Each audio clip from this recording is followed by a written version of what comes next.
Pour le futur, en fait, je vais passer la parole à Guylaine, qui va nous parler du futur avec l'Alliance de recherche numérique du Canada. Bonjour, ça me fait plaisir de vous voir, de ne pas vous voir en pratique. Le système qu'on utilise ne nous permet pas de voir les participants. Alors, s'il y en a parmi vous que je connais, alors je vous salue. Donc, je suis Guylaine Roquet, je suis la vice-présidente stratégie et planification de l'Alliance de recherche numérique du Canada, qui est le nouveau nom d'une organisation qui s'appelait préalablement Endrio, qui existe depuis le mois d'août 2019, donc quelque chose de très récent.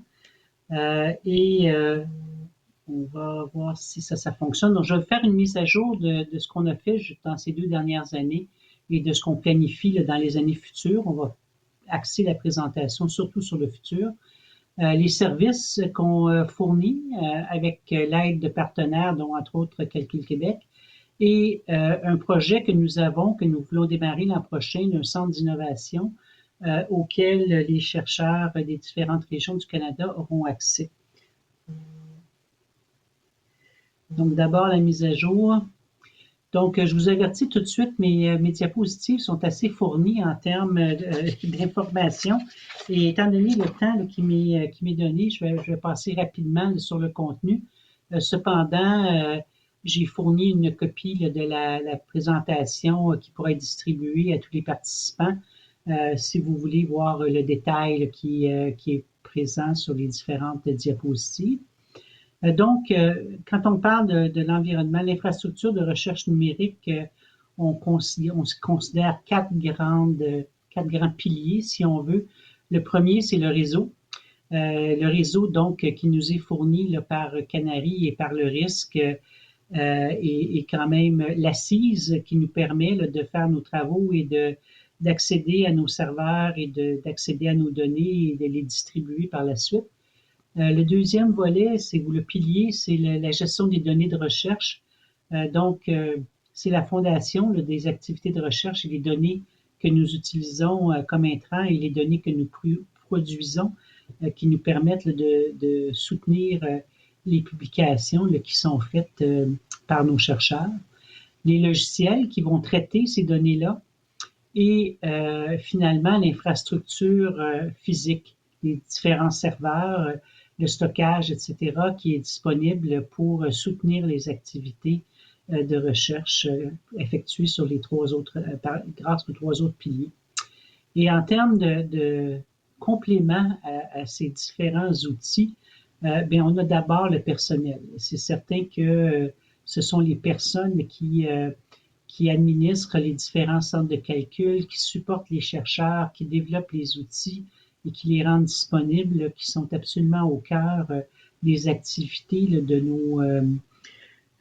des différents groupes qui composent l'Alliance de recherche numérique.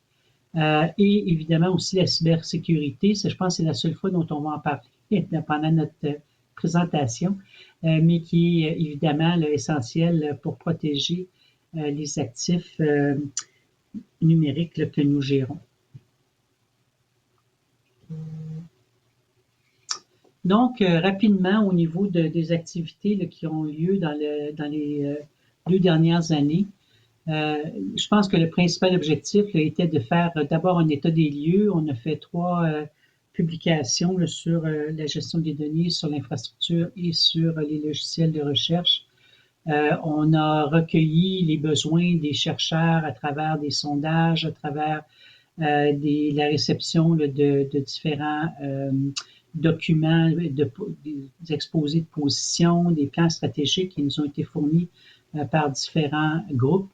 On a fait faire des analyses de balisage externe au niveau international et autant pour des organisations similaires à la nôtre que pour faire un état des lieux aussi au niveau des technologies, ce qui émerge en termes de nouvelles approches.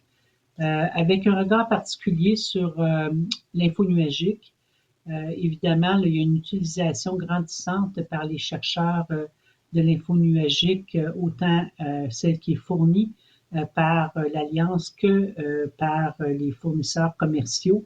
Il y a un réel besoin de bien comprendre ces différents services-là et comment on peut soutenir les chercheurs dans leur utilisation, particulièrement dans un contexte où on veut préserver les données. Quand on pense à l'utilisation de l'info numérique commerciale, un des grands dangers est que lorsque les subventions de recherche se terminent, il y a souvent, les chercheurs n'ont pas les ressources pour conserver les données. Alors, il y a une perte de données qui est assez significative et qu'il faut essayer d'éviter. Donc, de mieux comprendre comment les chercheurs utilisent l'info nuagique et comment on peut les soutenir et surtout s'assurer de la conservation des données de recherche est particulièrement préoccupant. Donc, à partir de ces différents intrants qui ont été sollicités là, et recueillis là, dans les années, notre conseil des chercheurs, qui est composé de 22 chercheurs qui émergent d'institutions à travers le Canada, ont établi un certain nombre de priorités et ont aussi travaillé avec le conseil d'administration de l'Alliance à élaborer mission, vision et notre plan stratégique. Donc, le plan stratégique a été complété fin septembre au niveau de vraiment on va dire un premier brouillon de tout ce qui avait été recueilli. Présentement, il est en traduction, en mise en forme et devrait être publié après accord du conseil d'administration au mois de décembre cette année.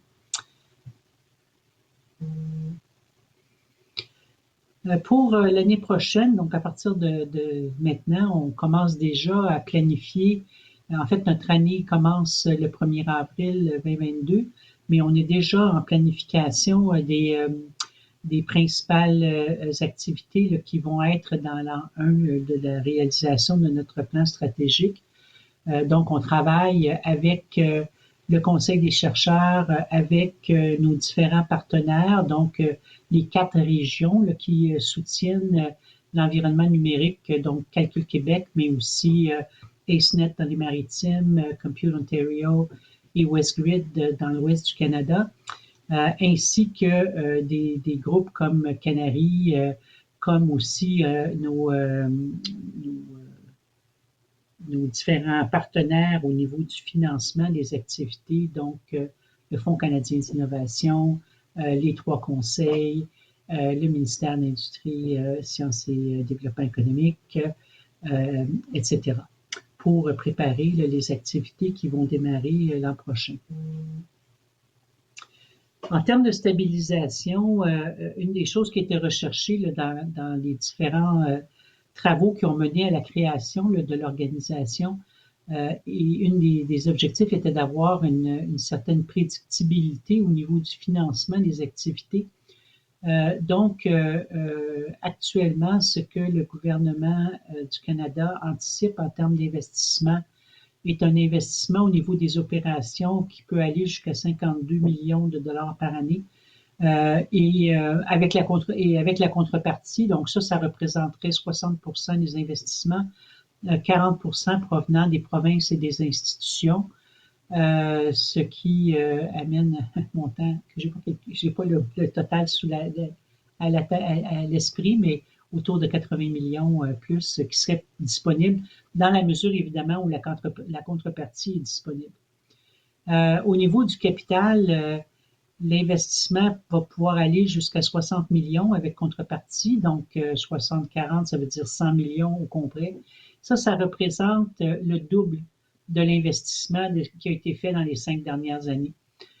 Donc, une augmentation substantielle de l'investissement en infrastructure pour soutenir une demande qui est présentement non complètement servie et qui augmente sans cesse.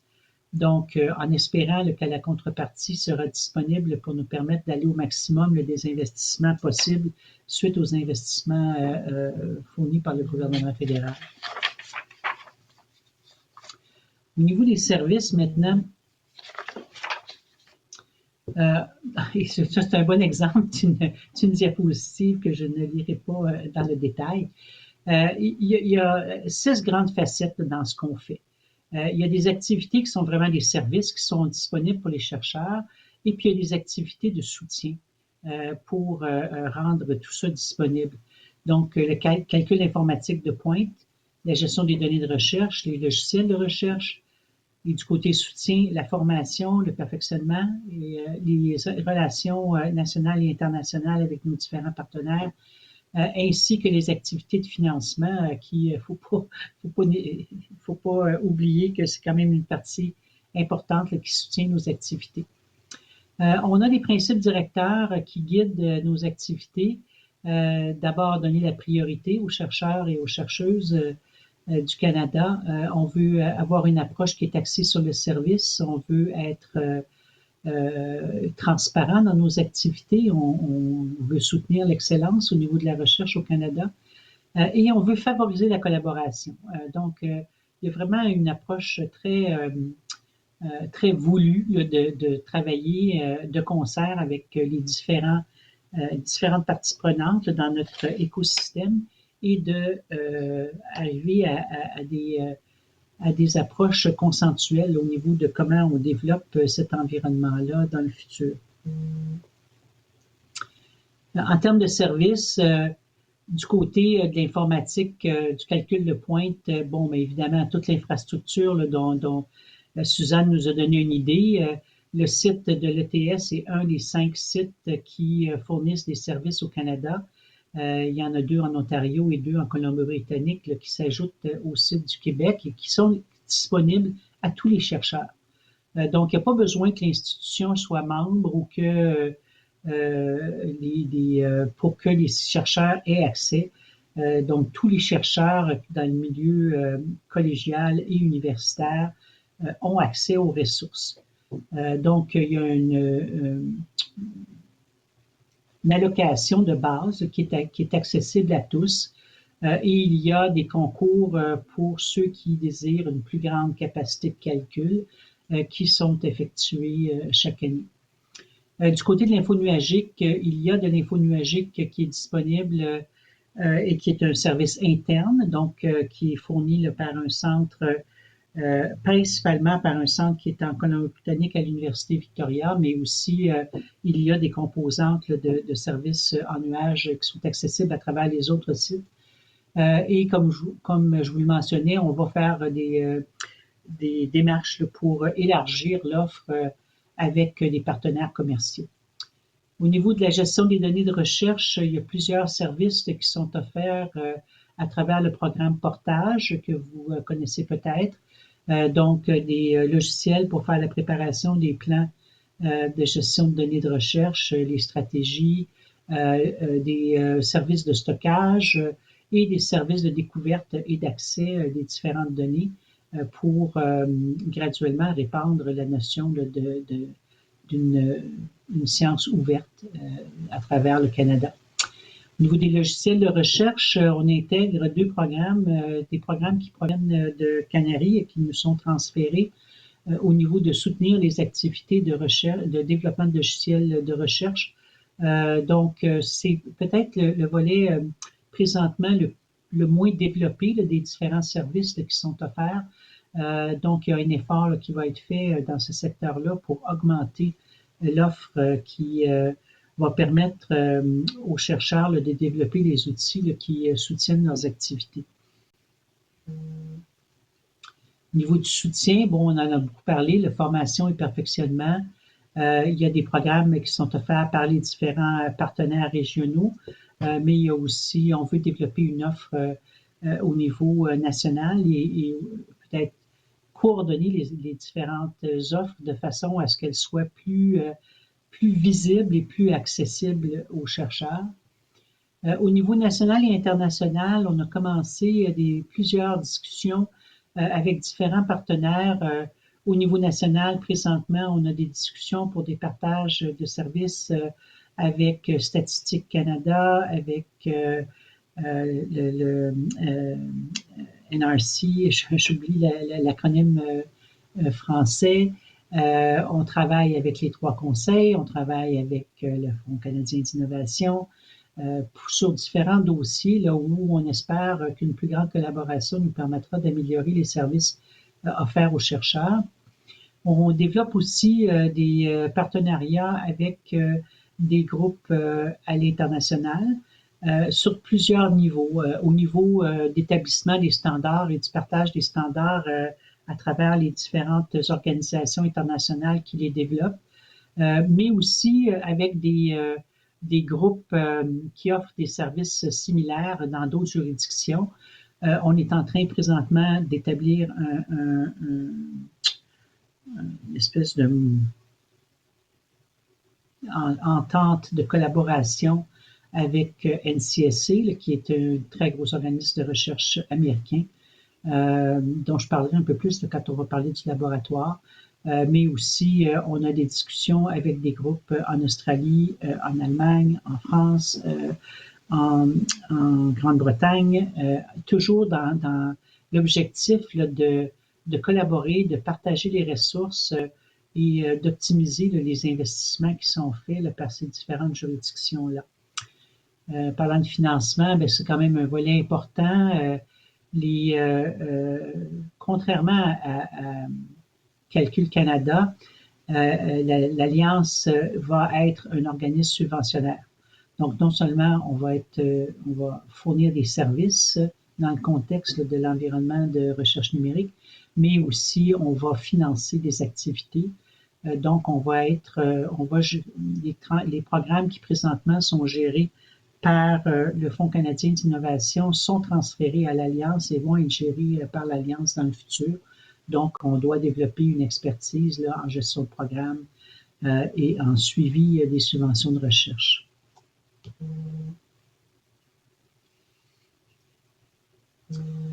Le Centre d'innovation, donc c'est le dernier volet là, que j'aimerais vous présenter aujourd'hui. C'est quelque chose qu'on est en train de développer. C'est pas un gros investissement. C'est pas l'objectif n'est pas d'avoir une espèce de gros centre, de gros laboratoire d'innovation. C'est plutôt d'essayer de pallier à certaines lacunes qui existent présentement et qui nous sont soulignés, entre autres par des fournisseurs qui nous disent, dans le contexte de certains des équipements là, que nous utilisons et qui sont des équipements plutôt dispendieux, ben on aimerait bien les fournir, mais les fournir à quatre régions ou à plus d'institutions et pas vraiment faisable pour nous. Surtout quand on pense à des compagnies plus petites, émergentes au Canada, mais on serait prêt à le faire avec un partenaire central. Donc, il y a ce rôle-là. Il y a aussi au niveau des partenaires internationaux, ils veulent être capables, ils veulent établir leur relation avec une seule organisation. Et dans ce contexte-là, quand je vous parlais de NCSA, le NCSA gère plusieurs gros centres de calcul, dont Exceed, qui est un des plus gros aux États-Unis, et veulent nous donner accès à l'ensemble de ce qu'ils font au niveau des laboratoires d'expérimentation de nouvelles technologies, dans la mesure où on ferait la même chose pour eux. Ils savent très bien que ce qu'ils font est d'un ordre de grandeur beaucoup plus grand que ce que nous, on est capable de faire, mais ils ont l'objectif de développer des partenariats avec plusieurs juridictions à travers le monde et ils aimeraient commencer avec le Canada. Donc, la mise en place de ce laboratoire-là va créer une porte d'accès canadienne pour les services de la NCSA qui seront accessibles à nos chercheurs et vice-versa. Et ça va permettre à certaines de nos compagnies canadiennes qui émergent, particulièrement dans des domaines de pointe, on peut penser à l'informatique quantique, par exemple, de pouvoir rejoindre les chercheurs au Canada et aux États-Unis pour faire des preuves de concept avec leur technologie et les faire connaître à des futurs acheteurs. Donc, c'est particulièrement intéressant pour le développement économique du Canada et de nos entreprises. Donc, c'est ces deux raisons qui nous ont amenés à mettre en place ce concept-là de centre d'innovation qui va avoir un petit cœur qui va être situé dans les locaux qu'on va éventuellement avoir à Ottawa là, pour notre siège social. Même si nos ressources là, sont distribuées à travers le Canada, on a un cœur de personnes qui sont d'Ottawa et qui auront des locaux qui nous permettront, par exemple, d'offrir de la formation, des choses comme ça. Donc, il y aura ce petit cœur-là. Puis évidemment, bien, les activités qui existent déjà et qui sont déjà faites par les centres régionaux vont continuer à exister. Là, on n'a pas du tout l'intention de les remplacer, mais plutôt de créer comme une espèce de collaboration où on pourra mettre en commun les différents résultats des activités d'exploration de nouvelles technologies, d'optimisation des codes, des choses comme ça, des outils qui pourront être mises en commun à travers les différents partenaires là, de notre environnement. Donc, comme je vous le disais, c'est un survol très rapide de nos activités. Vous aurez les diapositives là, pour voir plus de détails sur l'information. Et vous pouvez aussi vous rendre sur notre site web si vous désirez davantage d'informations. Donc, ça termine ma présentation. Si vous avez des questions, on va y répondre à la fin des différentes présentations qui sont faites aujourd'hui. Alors, merci pour votre attention.